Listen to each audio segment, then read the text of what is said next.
Have you ever felt like you're just constantly fighting a losing battle against chaos? Well, what if I told you that getting organized isn't about achieving some impossible state of perfection? What if it's just about making better decisions more often? Let's dive into a practical system to help you take back control. And this just nails the real problem, doesn't it? It's so much more than just misplaced keys or a messy desk. The real cost is deeper. It's that constant, low-level stress, that feeling of being drained before the day has even really started. It's not being able to focus on what actually matters. And honestly, that is a heavy price to pay. So if that feeling of being drained and scattered sounds a little too familiar, I've got some good news. You can absolutely change it. This isn't about some massive personality overhaul. It's about adopting a system. So let's shift from talking about the problem to finding the solution. This right here is the core idea. Seriously, forget about those perfectly curated, color-coded pantries you see online. The goal is progress, not perfection. We're going to build a simple, really practical framework based on 3 key pillars. It's going to help you manage your time, your space, and your energy way more effectively.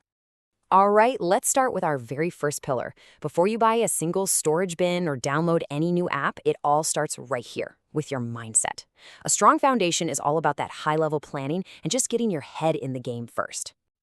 Now, the really crucial thing here is to see how these 3 things work together, like a cycle. You start by setting clear goals, right? Breaking down what you want to do into smaller, more manageable steps. Then you build daily routines around them to create some structure. And finally, and this is key, this is not a set it and forget it system. You have to regularly review what's working, what's not, and be ready to adjust. Okay, so once that foundation feels solid, we can move on to pillar 2, designing the actual, tangible system that's going to support you.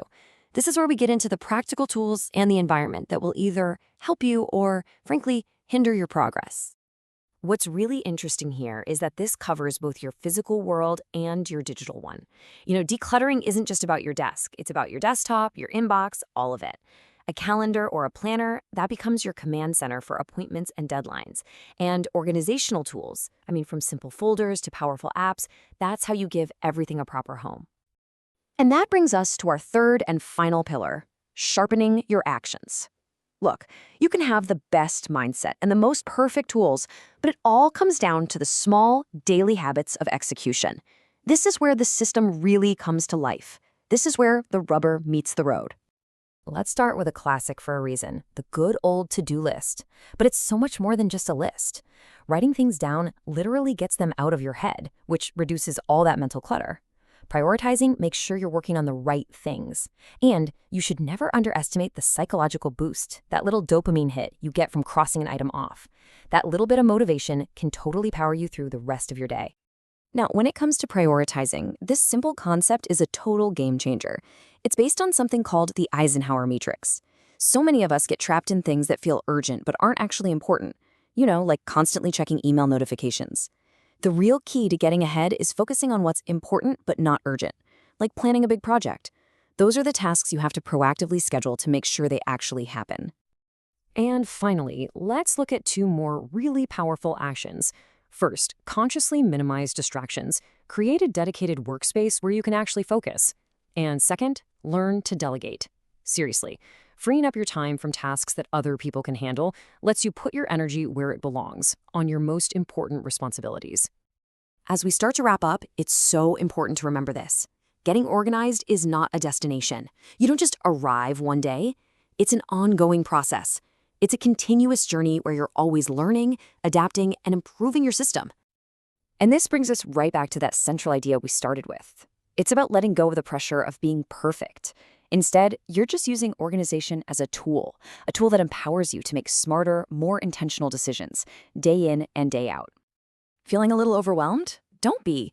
The secret is just to start with one small thing. Clean out one drawer. Make one to-do list for tomorrow. The size of that first step doesn't matter nearly as much as the commitment to just keep taking them.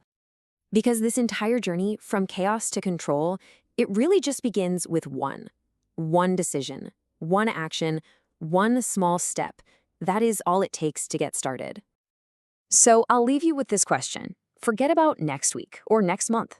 Right now, based on everything we've just talked about, what is the one single small step you can take today to start building a more organized life.